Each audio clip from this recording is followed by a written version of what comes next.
다시 틀어가지고 스마트팜 비용을 경기도를 위해서 대납했다. 이재명 대표의 방북 비용이다. 이렇게 정치적 의도를 가지고 정치적 수사 및 기소를 한 겁니다.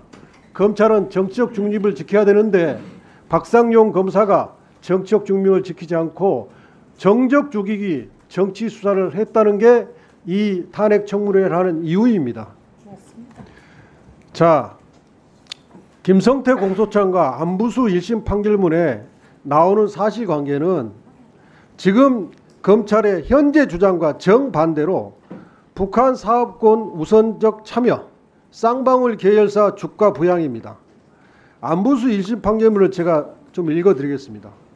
북한과의 대북 사업에 우선적 참여 기회라는 이권뿐만 아니라 계열사가 대북 관련 테마주, 수혜주로서 주가 상승의 이익을 노리던 김성태, 방용철과 함께 본격적으로 대북 사업을 추진하기로 마음먹고 피고인 김성태, 방용철 등은 향후 북한으로부터 광물 개발 사업 등 쌍방울의 주가 부양에 도움이 될 만한 사업에 대해 우선적으로 협상권을 확보하기 위해 대북 사업 로비 자금 또는 이행 보증금 등 명목으로 지급하기로 계획하였다.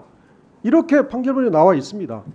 또 검찰 수사 보고서에도 주가 부양 목적이라고 수사 결론을 내리고 있습니다.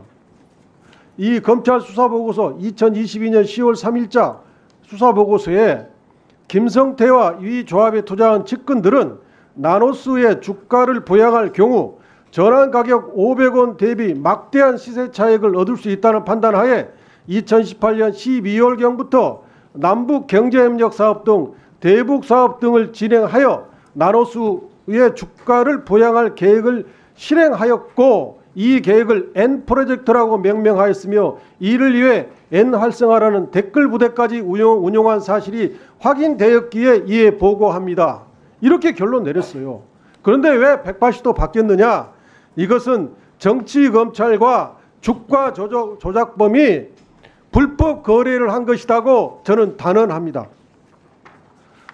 검찰은 정적 죽이기 수사를 하기 위해서 김성태, 방용철, 안부수의 협조를 받고자 이들에게 협조를 받고 이들에게 그 보상으로 10년 이하 징역으로 처벌돼 국가보안법 위반, 10년 이상 또는 무기징역으로 처벌될 특정 경제범죄 가중처벌 등에 관한 법률 위반 재산국외 도피, 1년 이상 유기징역이 가능한 자본시장법 위반 주가조작, 이렇게 처벌받을 수 있는 것을 고작 3년 이하의 징역에 불과한 외국한 거래법 위반으로 기소하는 특혜를 베푼 것입니다. 박상용 검사의 이 불법 거래 혐의를 하나씩 살펴보면 먼저 이화영 전 부지사 등에 대한 허위 진술 진술을 회유하고 강제한 의혹입니다. 이것은 형법상의 직권남용입니다. 이화영 부지사의 옥중 노트를 보면 박상용 검사는 스마트팜 비용과 이재명 지사의 방북 비용을 쌍방울의 김성태가 대납해 준 것을 인정해달라. 부지사님이 그렇게 진술해도 이재명 대표가 구속되지는 않을 것이다. 김성태 변호사들과 얘기 잘 해봤는가? 내가 부지사님을 지켜드리고 싶은데 시간이 별로 없다. 빨리 입장을 확실히 해야 한다. 이렇게 회유 압박했다는 겁니다. 또 진술 세미나. 이하영 전 부지사는 2024년 4월 4일 법정 진술에서 진술 세미나 정황에 대해서 매우 구체적으로 폭로를 했습니다. 이건 모두 형법상의 직권남용죄입니다. 또한 박성영 검사가 이화영 전 부지사에게 김성택 측 변호사를 소개한 것으로 폭로되어 있습니다. 이것은 변호사법에 자기가 하고 있는 사건, 자기청이 하고 있는 사건에 대해서 검사는 변호사를 소개하면 처벌하도록 되어 있습니다. 또한 2023년 9월 19일 뉴델리는 19일 뉴델리가 입수한 이 대표의 구속영장 청구서 내용에 따르면 이러한 취지의 기사를 보도했습니다. 이것은 명백히 피의사실 공표 혐의가 있는 것입니다. 구속영장을 누가 누출했겠습니까?